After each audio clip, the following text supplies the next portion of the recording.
There are millions, maybe even billions of planets in our galaxy, most of them made up of water and covered by a global ocean. On these extraterrestrial water worlds, where no rock or land rises above the surface, there is only a single ocean of unfathomable depth. Lurking, hidden in its pressurized abysses, are strange forms of burning ice. This statement, as strange as it may sound to you, is actually true. If you think I'm exaggerating, by the end of this video, you might say I actually didn't do enough. We've already gone into detail about the unique and cool features these bewildering worlds can have in a previous episode. If you haven't seen it, I invite you to check it out for a quick refresher. Over there, and at the end of that episode, we left off with an essential question still unanswered. Can these worlds, mostly made up of water, actually harbor a large amount of life? When you think about it, the presence of liquid water is often, in our imagination, synonymous with the possibility of life. And so, we might be tempted to imagine that these planets, which have more water than they know what to do with, would at least be favorable to the emergence of life. Except, of course, it would be too easy if it were that simple. And what about those worlds where we might assume that life flourishes? These potential little liquid paradises could very well turn out to be immense hells. Because, counterintuitively, too much water on a planet could actually kill any possibility for life to appear and develop, and that goes for all kinds of different living things. To illustrate this, let's take a random planet, ours, and flood it with torrents of water.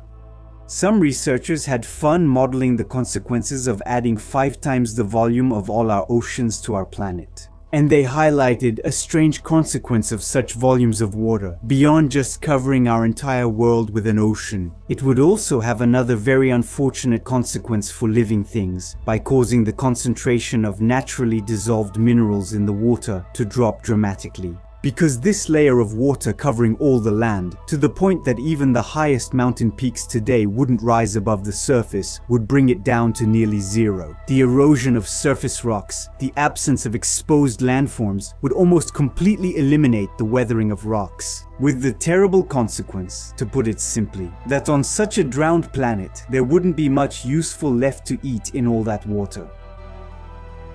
Let's take a concrete example. Phosphorus is an element that, like me, you probably don't care much about, yet without it, we'd all be dead. This element is found everywhere in us, in our DNA, in the chemical reactions of our cells. It's even the basic ingredient in all fertilizers. And yet, even though phosphorus is an essential element for absolutely all living beings on Earth, it is only found here in its accessible form in small quantities, dissolved in water, with almost all the rest being in rocks, trapped in minerals. Thus, it reduces the efficiency with which this element is extracted from rocks by weathering, by the chemistry of rain. That is, as you can understand, seeing life as we know it decline. It has been calculated that plankton could not have evolved on a planet Earth with 5 times more water, in liquid form on the surface.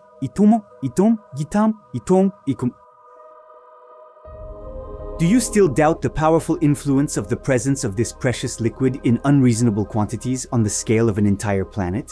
For the sake of the experiment and its immense consequences, let's add even more water to our hypothetical drowned Earth, until it is covered with 50 times more water than it has today. And now the total ocean depth has become such that the insane pressure exerted on the ocean floor is likely to stop the phenomenon. Feeding the movement of the continents and plate tectonics then begins to slow down on an Earth that is about 50 times richer in water than ours. That may seem considerable to you, but just think that, on such a planet, all that water would then represent barely 1% of the total mass of the planet, compared to 0.023% today. And as we continue to increase the proportion of water on this world, the pressure exerted by the growing thickness of the ocean increases. Eventually, this shifts the melting conditions of rocks at great depths and makes any process of melting in the Earth's crust impossible. As a result, the engine of plate tectonics slows down, seizes up, and eventually comes to a complete stop. When the weight of the ocean reaches about 2% of the planet's mass, the amount of water is then about 100 times greater than what we have on Earth today. And the minerals are in the oceans, now theoretically so diluted that their composition is similar to that of distilled water. And this, already a big problem, might even be perhaps the least of life's worries. Because in the absence of continental movements, the gases trapped deep within the planet can no longer escape. Now, it is believed that this degassing process mainly contributed to forming Earth's atmosphere during the early stages of its history. Thus, having continents that rise above the surface could very well be one of the keys to habitability. Both because they are sources of minerals dissolved in water, but also because of their movements. They allow gases buried deep within the Earth to rise up, to escape through faults, and thus, over time, help form an atmosphere. There were already almost no minerals left in the water, and to top it all off, there were no nutrients. The planet's climate could even start to seriously spiral, either towards warming or cooling, to the point of creating a kind of small apocalypse. To quickly summarize the scale of the problem, we need to look at the so-called carbon-silicate cycle. On Earth, this process plays a role in regulating the long-term climate, while also acting as a buffer. In general, the amount of heat an atmosphere can trap depends on greenhouse gases, such as the carbon dioxide that accumulates in it.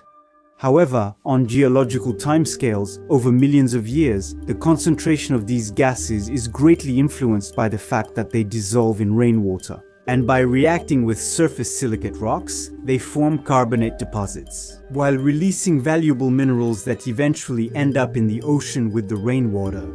Conversely, carbon dioxide, too trapped in rocks, can return to the planet's atmosphere through volcanic activity. The cycle is complete, the system is more or less stabilized. Simply put, without detailing the chemical reactions. With this cycle, a runaway increase in temperature can be mitigated by the precipitation of greenhouse gases from the atmosphere, which can leave it by binding to minerals. Whereas, on the other hand, a runaway shift of the climate toward freezing temperatures can be counterbalanced by a resurgence of volcanic activity, which can help warm the planet by releasing these valuable gaseous minerals in large amounts.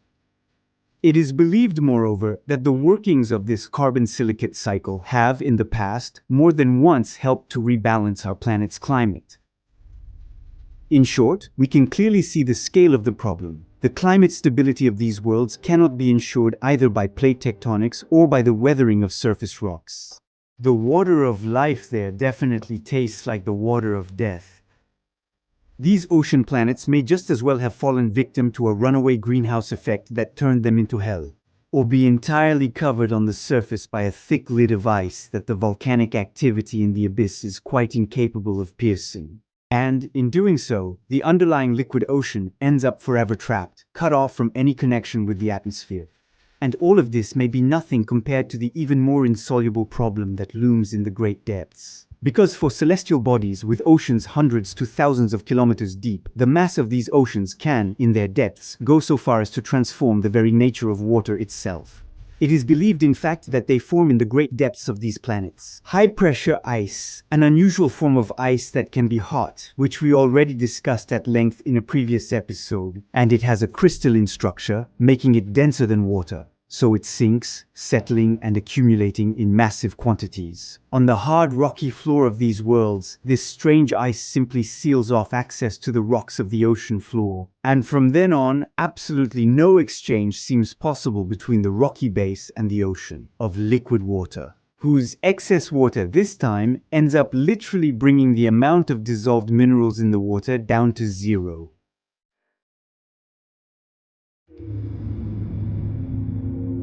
On this point, it's interesting to think that it's probably not necessary to go light years away from here to find celestial bodies whose liquid water oceans are likely sandwiched in between. Above, a thick layer of ice, and below, a huge mass of highly pressurized warm ice. In fact, it's believed that the depths of massive frozen moons found in our solar system. Around the gas giants Saturn or Jupiter, moons like Ganymede are made up of enough water. And above all, they have pressures high enough for things to be sealed and trapped there. An ocean of liquid water between a ceiling of cold ice and a floor of hot exotic ice.